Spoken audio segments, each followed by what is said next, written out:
Hi,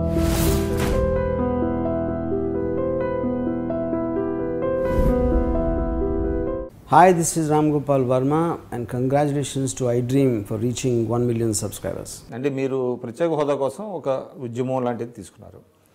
ఆ ఉద్యమం క్రమంలో మీరు మీ సొంత పార్టీని వ్యతిరేకించారు, మీ మిత్రపక్షమైనటువంటి తెలుగుదేశాన్ని మీద విమర్శలు చేస్తున్నారు. కానీ ఆ అంశానికి పరిమితం కాకుండా మిమ్మల్ని అంటే ఈ ప్రత్యేక హోదాని అడ్డుకుంటున్నారు అనేటువంటి దుగ్ధతో వెంకయ్యనాయుడు గారి మీద, చంద్రబాబు గారి మీద అంటే ఇటువంటి విమర్శలు చేయడం అవసరమా? అంటే ఎందుకు డీవియేషన్ వచ్చింది? అంటే మీరు ఎంచుకున్న అంశాన్ని వదిలేసి మీరు పర్సనలైజ్డ్ పాలిటిక్స్కి ఎందుకు దిగుతున్నారు? అంటే మీరే అవసరం లేదని చెప్తూ ఉంటే ఈ రోజున ఈ చేత్తో ఇస్తే ఏంటి, ఈ చేత్తో ఇస్తే ఏంటి, దాన్ని అంత వెటకారంగా 1000 అయితే ఏంది, 500 అయితే ఏంది, ఏదైతే ఏమైందండి, మనకి ఈఏపీలు ఇస్తున్నారు కదండి, మీ ఇష్టానికి మీరు గంటకో మాట మాట్లాడితే మేము పిచ్చోడమా జనం? మీ పార్టీల కోసం పనిచేసి మీ ఓట్లు మీరు అధికారాల్లోకి వస్తే మమ్మల్ని తీసుకెళ్ళి అక్కడ కూర్చోబెడతారని వినటానికి పిచ్చోడం ఏమన్నా? మార్చుకోండి మీ పంతాలని, మార్చండి మీ మేనిఫెస్టోలు పెట్టే విధానాన్ని, దాని మీద పోరాటం.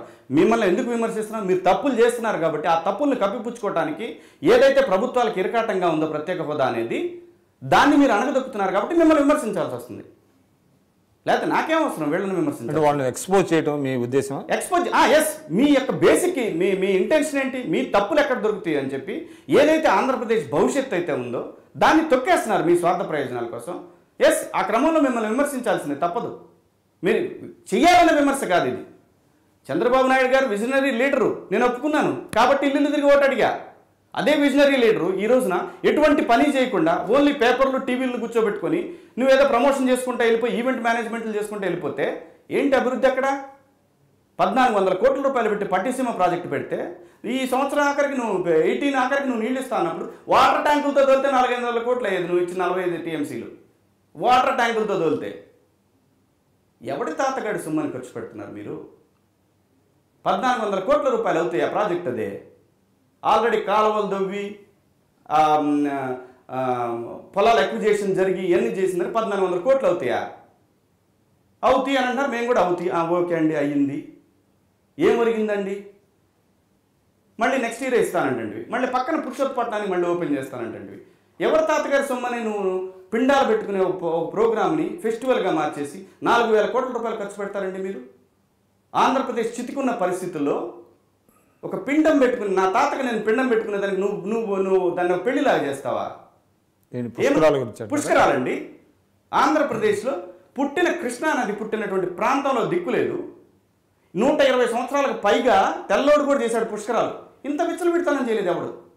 ఇన్ని వేల కోట్లండి పిండ ప్రధానానికి, ఇన్ని వేల కోట్లండి. బడులు లేక, బడుల్లో బాత్రూములు లేక ఆడపిల్లలు స్కూళ్ళు మానేసిపోతూ ఉంటే మీకు కనిపిస్తలేదండి? మంచినీళ్ళు లేక ఆడవాళ్ళు కుండలు ఎత్తుకొని మైళ్ళు వెళ్తుంటే మీకు కనపట్టలేదండి? నేను చిన్నప్పటి నుంచి అనంతపురం ఎడారికి మారుతున్నాను, అనంతపురం ఎడారికి మారుతున్నాను, 45 సంవత్సరాలు వచ్చినాయి నాకు, అయినా అనంతపురం ఎడారికి మారుతుందని మాట్లాడతారు మీరంతా. ఎక్కడుంది మీ విజనరీ? ఏ లీడర్? నేను ఒక లీడర్ని అంటలే. ఎంతకాలం భరిస్తారు? నాకు అప్పుడప్పుడు అనిపిస్తూ ఉంటుంది, నక్సలైట్లకి నాలాగా మాట్లాడేవాడికి ఎప్పటికీ సమాధానం దొరకదు ఇక్కడ. ఇటువంటి రాజకీయ నాయకులు ఉన్న పరిస్థితుల్లో సమాధానం దొరకదు అనిపిస్తుంది. సో వాళ్ళని ఎక్స్పోజ్ చేయడం మీ ఉద్దేశం? వాళ్ళ తప్పుల్ని ఎండగట్టడం నా ఉద్దేశం. వాళ్ళని ఎక్స్పోజ్ ఆ ప్లేస్లో రేపు. కానీ వెంకయ్యనాయుడు గారు ఒకటి అన్నారు, అంటే ఈవెన్ పవన్ కళ్యాణ్ గారిని ఉద్దేశించి ఎవరైతే ప్రత్యేక హోదా కావాలంటున్నారో వాళ్ళకి అవగాహన లేదు, అవగాహన లేని వాళ్ళకి మనం ఏం చెప్పగలం అనేటువంటి మాట కూడా మాట్లాడారు. అవగాహన ఎవరికి లేదు, అవగాహన ఎవరికి లేదు. అవగాహన అనేది ప్రజలకు గనక వస్తే ఒక్క క్షణం కూడా మీరు మీ ప్లేస్లో ఉండలేరు. అవగాహన రాహిత్యంలో బతకనిస్తున్నారు ప్రజల్ని. అవగాహన కల్పించే పరిస్థితులు అట్లా. ఎక్కడైనా సరే ఏ పథకం పెట్టినా డిమానిటైజేషన్, ఉదాహరణ డిమానిటైజేషన్ అనేది ఫస్ట్ రోజు చెప్పింది ఏంటి? నల్లధనాన్ని వెలికి తీయటం దీని ఉద్దేశం ఉన్నారు. అది వారం 10 రోజులు నెలకు వచ్చిన తర్వాత లేదు, ఏం మనీ అండి అది? Black money. బ్లాక్ మనీ కాదు, digital cashless economy. Cashless economy పోయింది. దాని తర్వాత చంద్రబాబు నాయుడు గారు ఫస్ట్ 3 రోజులేమో నేను చెప్పాను ఇది అని అన్నాడు. తర్వాత నెల రోజుల తర్వాత జనం ఇబ్బంది పడుతున్నారు అని మళ్ళీ వెనక్కి తీసుకున్నాడు. మళ్ళీ ఇప్పుడు నేనే చెప్పాను ఇదంతా. క్యాష్లెస్ ట్రాన్సాక్షన్స్ అని. ఇండియన్ ఎకానమీ అనేది 60% ప్రైవేట్ ఎకానమీ అండి. ప్రైవేట్ ఫైనాన్స్ ఉన్నటువంటి ఎకానమీ. అవగాహన లేకుండా ఏదో ఒకటి ఏదైతే అది ఈరోజు నా టైం బాగుంది, నేను ఏం చేసినా అది నడుస్తుంది అని అనుకునే క్రమంలో వాళ్ళు ఇష్టానికి చేసేస్తారు. మీరు మోడీ గారిని కూడా అంటే కలుపుతారా దీంట్లో? అంటే మీరు భారతీయ జనతా పార్టీ మీద విమర్శలు చేస్తున్నారు. As far as our state is concerned, Venkaiah Naidu గారి మీద చేశారు. అయితే మోడీ గారు కూడా ఇక్కడ వచ్చి హామీలు ఇచ్చారు. మోడీ గారు he could not redeem his promises. మరి మోడీ గారు కూడా ఈక్వల్లీ రెస్పాన్సిబుల్ కదా? 100% అండి. ఆ ర్యాలీలు ఎందుకు ఆంధ్రప్రదేశ్కి వచ్చి నడపలేరు మీరు?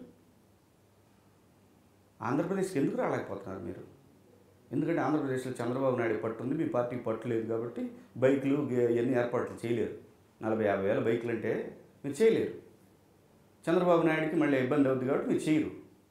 పురంధరేశ్వరి గారు మాత్రం డిఫరెంట్ వాయిస్ వినిపిస్తున్నారు మీలాగానే కొంత. పురంధరేశ్వరి గారు నేను చెప్తున్నానండి, ఆవిడ మంచి మనిషి, ఆవిడ చిన్నమ్మ, ఎటువంటి సందేహం లేదు. ఆవిడ ఏం చేయలేక మీరు కలిసారు ఎప్పుడన్నా? నేను ఆవిడతో పాటు ప్రచారంలో కూడా పాల్గొన్నానండి. పురంధరేశ్వరి గారితో రాజంపేటలో రాయలసీమ జిల్లాలో తిరిగినప్పుడు కూడా ఆవిడ వెనకాల తిరిగాను. రాయలసీమను పంపటంలో అసలు ఆమెను ఓడించాలనేటువంటి వ్యూహం ఉందంటారు? అన్నీ ఏమో తెలియదు సార్ నాకు. అంతా మనకి ఈ పాలిటిక్స్ ఇలా ఉంటాయి అనే విషయం నాకు అప్పుడు తెలియదు. ఆమె ఎక్స్ప్రెస్ చేయలేదు ఎప్పుడు? నాతో కూడా ఎప్పుడు ఎక్స్ప్రెస్ చేయలేదు. ఆవిడ కాంగ్రెస్ పార్టీ నుంచి బీజేపీలోకి వచ్చారు, గౌరవంగా చూశారు కూడా బీజేపీ. నేను ఇప్పుడు కూడా చెబుతున్నా కదండి, బీజేపీ స్వయంకృతాపరాధమే ఆంధ్రప్రదేశ్ మిస్ అయిపోవటం వాళ్ళది. ఎందుకంటే ఎవరో 2-3 నమ్మేసి ఇక్కడ ఆంధ్రప్రదేశ్లో ఏ ఓట్లు లేని మనుషులను అందరినీ నమ్మేసి కరెక్ట్ నాయకులను పెట్టుకోలేక ఈ రోజున చంద్రబాబు నాయుడు గారి రాజ్యం అంటే నాయకత్వం పటిష్టంగా ఉంటే బీజేపీ ఎదిగి ఉండేదంటారా? ఖచ్చితంగా. ఇవాళ ఉన్న పరిస్థితుల్లో అయితే అవినీతిమయం, ఎక్కడ పోయినా అవినీతిమయం ఆంధ్రప్రదేశ్లో. ఎక్కడ పోండి, ఏ టౌన్ అని తీసుకోండి. మీకేమి ఎదురైంది అటువంటి ఎగ్జాంపుల్ చెప్తా సార్. నా బంధువుకు ఒక ఆయనకి నూజివీడులో పొలం ఉందండి.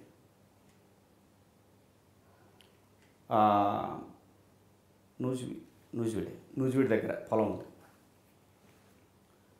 1948 దగ్గర నుంచి వరుసన శిస్తులు ఉన్నాయి, స్వార్జితము అన్నీ క్లియర్గా ఉన్నాయి. ఈ మధ్య భూముల రికార్డుని గత 2-3 ఏళ్ల నుంచి కంప్యూటర్లు ఎక్కిరిస్తున్నారు. మా బంధువు భూమికి దగ్గరలో ఎండోమెంట్స్ భూమి కూడా ఉంది. ఎక్కిస్తా పక్కన ఎండోమెంట్స్ భూమి ఉంది కాబట్టి ఇది కూడా ఎండోమెంట్స్ అని కొట్టారు క్యాజువల్గా. సంవత్సరం నా నుంచి తిరుగుతున్నాడు. అంటే వితౌట్ చెకింగ్ ది రికార్డ్స్ వాళ్ళు చాలా క్యాజువల్గా ఎంటర్ చేస్తారు. సంవత్సరంన్నర తిరుగుతుంటే కింద ఎంఆర్ఓ దగ్గర, ఎంఆర్ఓ నుంచి ఆర్డీఓ దగ్గర నుంచి జాయింట్ కలెక్టర్ దగ్గర నుంచి ఎండోమెంట్ కమిషనరు. ఏంటండి ఒక్కొక్కటి దగ్గర పోతాడు, ఎంత ఉంటుందండి వాల్యూ? నీకెందుకురా, నీకేంటి అసలు సంబంధం దాని వాల్యూతో? భూమి నీదా దేవుడిదా రెండో డిసైడ్ చేయి, సంతకం పెట్టి పంపించు. నీకేంట్రా అసలు సంబంధం? దాని వాల్యూ గురించి నీకెందుకురా? డబ్బు ₹1,00,00,000 ఉందనుకోండి, మొత్తం 5% అన్న ఇవ్వండి సార్. అంటే ఇది వ్యవస్థాగతమై చాలా సంవత్సరాలుగా ఉంది కదా, అంటే ఇటీవల ఎక్కువైందంటారా? విపరీతం. But it was there for a long time, but ఇటీవల కాలంలో బాగా ఎక్కువైపోయింది. విపరీతంగా అండి. అవినీతి అనేది పరాకాష్ఠలో ఉంది సార్, ఎటువంటి సందేహం లేదు. నాయుడు గారు వాళ్ళు ఎన్ని తిట్టుకున్నా సరే నన్ను, అది నిజం. ఏ స్థాయి నుంచి అన్న తీసుకోండి మీరు, ఏ స్థాయి నుంచి ఏ స్థాయి వరకైనా సరే తాండవం ఆడుతుంది అవినీతి. ఇటువంటి స్థితిలో భారతీయ జనతా పార్టీకి బ్రహ్మరథం పట్టేవాళ్ళు వీళ్ళు గనక ప్రత్యేక హోదాని, ఏముందండి తెక్కలోళ్ళు కాకపోతే ప్రత్యేక హోదా పక్కనున్న హిమాచల్ ప్రదేశ్కి ఇచ్చినట్టు 5 సంవత్సరాలు ఇచ్చి పడేస్తే ఆంధ్రప్రదేశ్కి సంవత్సరానికి మీరు అంటున్నారు కదా మేము అంత ప్యాకేజ్, ఏమీ లేదు, 0. నిన్న ఈనాడు పేపర్లో 3 రోజుల క్రితం ఈనాడు పేపర్లో ఒక ఆర్టికల్ వేశాడు, కరువు వస్తే ఆంధ్రప్రదేశ్కి ఇచ్చింది ఎంత అని వేశాడు. చిన్న వేశారు, కరువు వస్తే కేంద్ర సాయం ఎంత అనేది వేశారు. లక్షల కోట్లు చెప్తున్నారు వాళ్ళు. మరి ఎందుకు వేశారు ఈనాడు వాళ్ళు? నేను చెప్తున్నా కదండి, చేతులారా ఆంధ్రప్రదేశ్ని వదిలేసుకుంటున్నారు. కేవలం కులాల కంపుతోటి ఒక 3-4 ఒక 2 ఆర్ఎస్ఎస్ వాళ్ళు ఉన్నారు, ఒక 2 భారతీయ జనతా పార్టీలో ఉన్నవాళ్ళు ఉన్నారు. వీళ్ళ 4 వల్ల ఆంధ్రప్రదేశ్లో This is Ritu Verma. నేను మీ లాస్యాని. Hello everybody, this is me Noel. 1 million subscribers reach అయిన శుభతరుణంలో నా శుభాకాంక్షలు తెలియజేస్తున్నాను. iDream 1 million subscribers కి రీచ్ అయిందండి. Congrats to iDream Media on reaching 1 million subscribers. iDream Media on 1 million subscribers reach చేసినందుకు all the best and congratulations to you. Congrats iDream. Keep up the good work and continue to entertain.